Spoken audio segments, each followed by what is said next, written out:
السلام عليكم. في 2003 في منطقة الجلفة في الجزائر في ولد عمره 9 سنوات عايش في قلعة قديمة شوي، مثل البيوت الأثرية القديمة.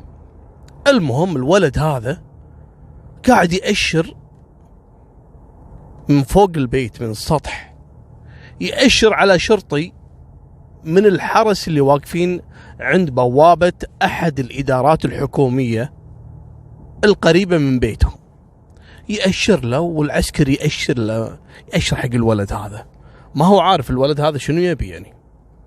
المهم الولد يوم شاف العسكري يرد عليه بالإشارة تجرأ أنه يطلع من البيت ويروح حق هالعسكري هذا. مرحبا عمو، شلونك، شو الأخبار؟ هلا حبيبي، آمر. قال عمو أنا عندي مشكلة، بابا قتل أخوي. العسكري يعني ما هو مصدق، مستغرب، شلون؟ قال أنا شفت بابا في أحد الغرف عندنا نفس المخزن حافر حفرة، وأنا شفت داخل الحفرة جثة أخوي أكبر مني تقريبا ب10 سنوات.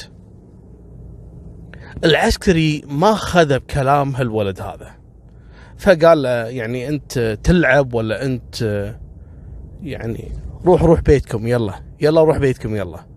ما صدق الولد هذا اللي عمره 9 سنوات يقول له جثة وبابا اللي قتل أخوي. المهم الولد رجع للبيت يبكي، فشافته أخته، عنده أخته كذلك أكبر منه ب4-5 سنوات. قالت له ايش فيك؟ قال أنا كلمت العسكري وقلت له اني شفت بابا يحفر حفرة في البيت، وداخل هالحفرة هذه موجود جثة أخوي عبد القادر. قالت له ليش رحت حق العسكري؟ ليش قلت له الموضوع هذا؟ قال يعني رحت بس يعني هو طردني. البنت قالت خلاص، مدام اللي أصغر مني تجرأ وراح كلم العسكري، والعسكري ما صدقه لأنه صغير في العمر، البنت كذلك راحت تجرب انها تكلم العسكري. شنو قصتهم العيال هذول؟ اسمعوا السالفة.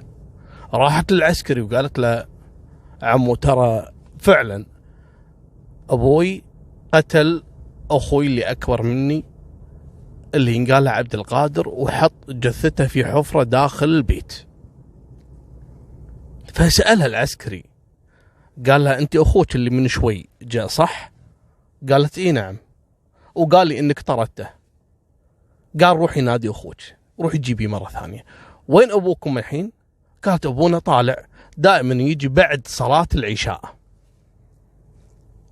قال لها روحي نادي الولد اخوك. فعلا رجعت واخذت اخوها هذا اللي ينقال صدام، ورجعت مرة ثانية للعسكري.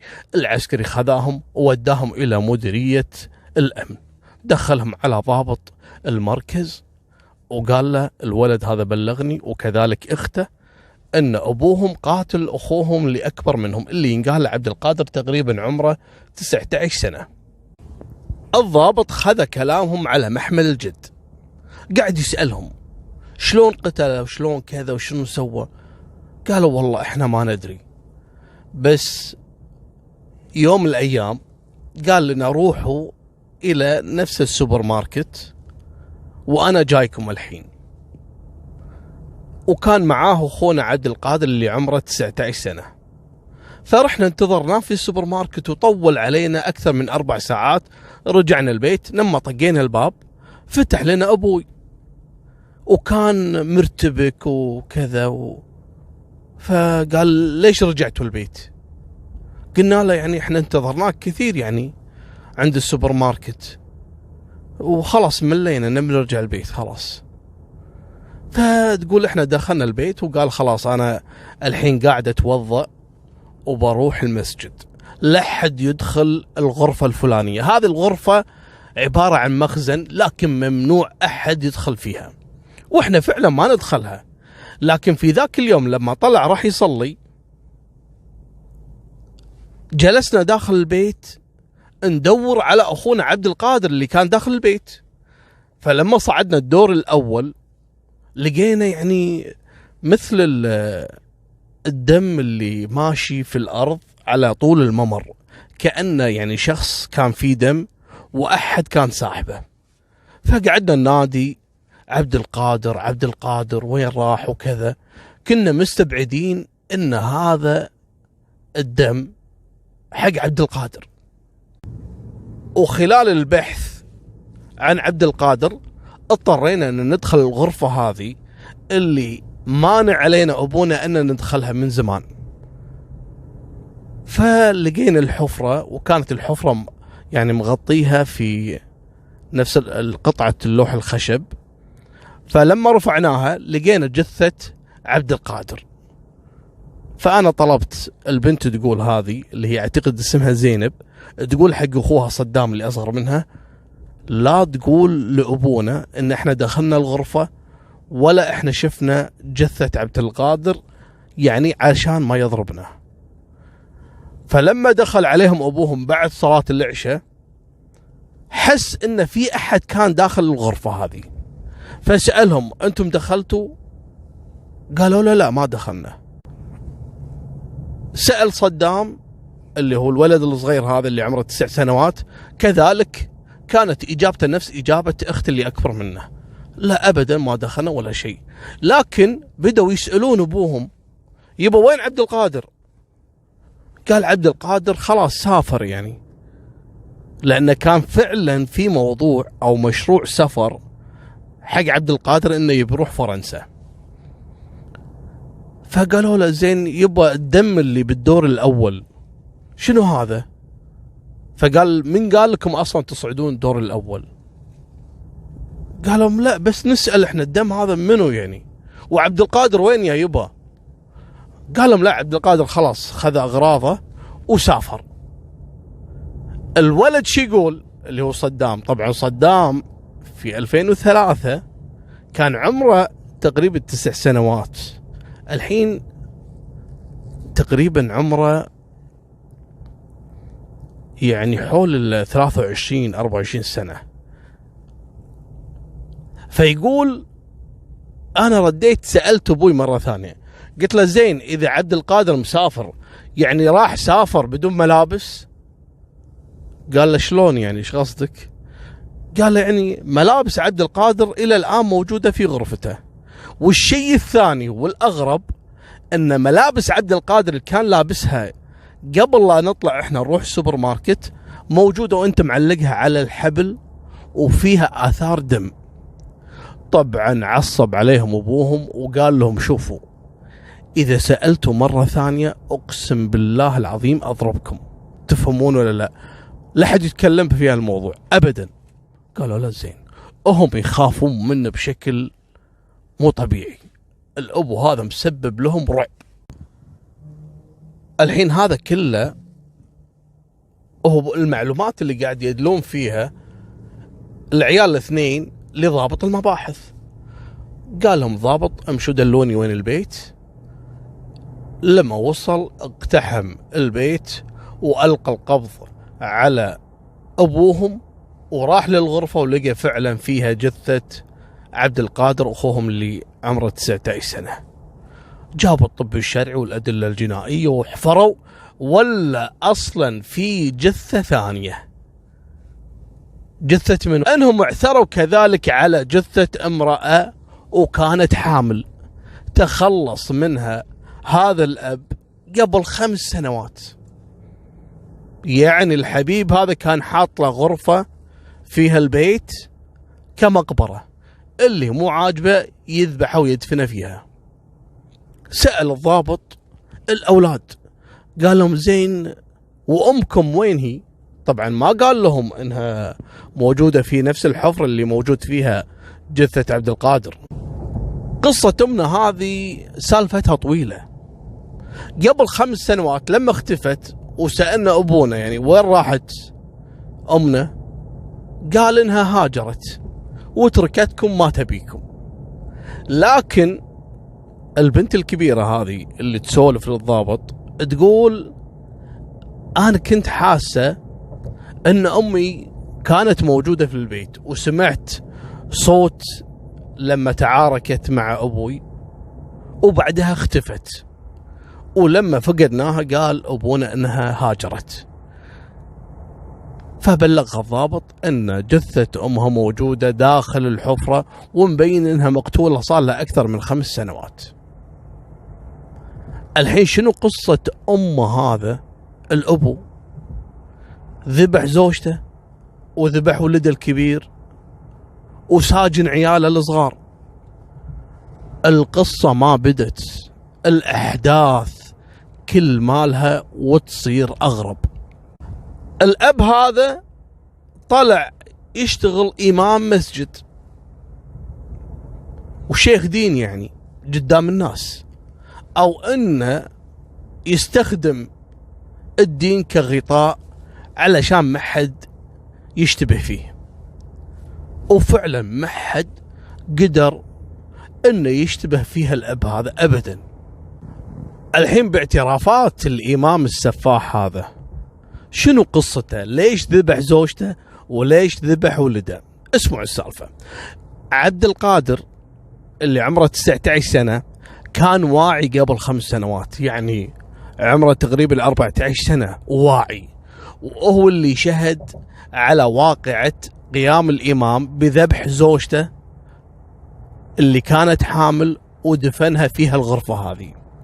فبما أن هذا عبد القادر ولده يعني حاول أنه يسكت، يعني ما يفضح أبوه، وكان زعلان على أمه. فقام الأبو ينفذ كل طلبات عبد القادر.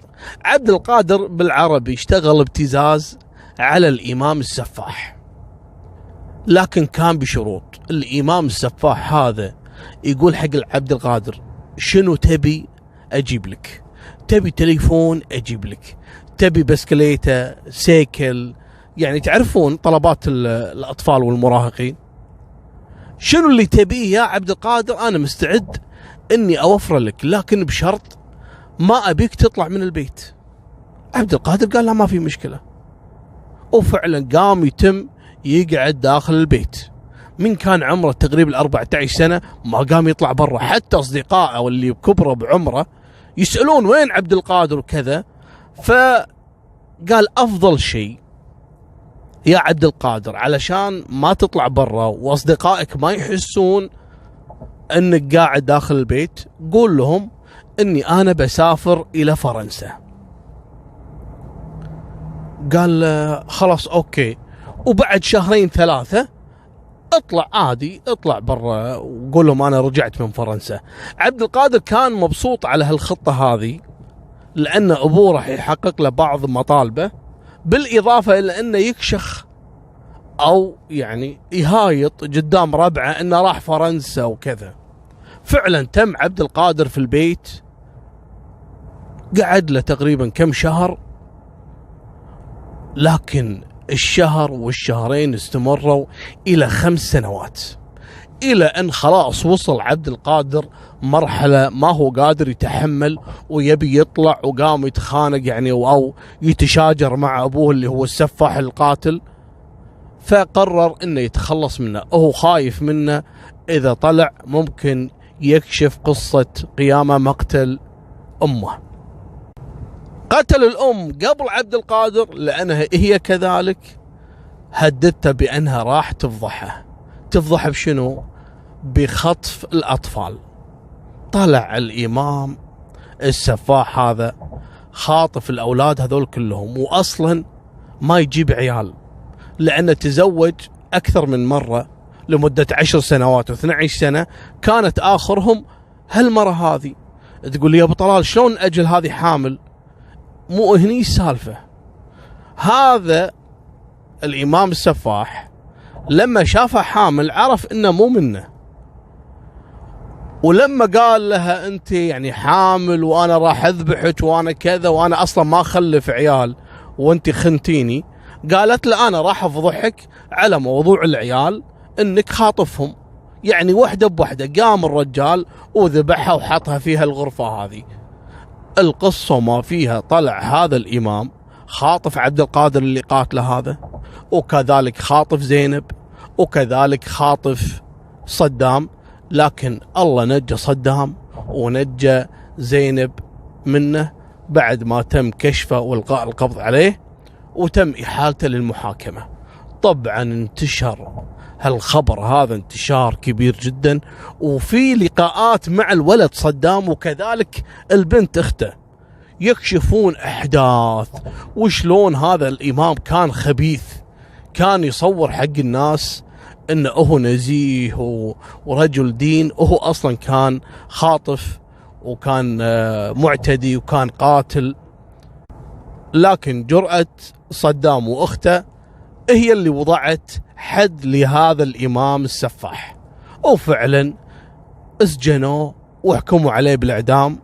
وطبعا في الجزائر من زمان موقف تنفيذ حكم الإعدام، يعني تحول الإعدام إلى المؤبد، لكن بعد سنة ارتفع عنده السكر في السجن ومات، وبقى صدام واخته. تبون الأغرب من هذا؟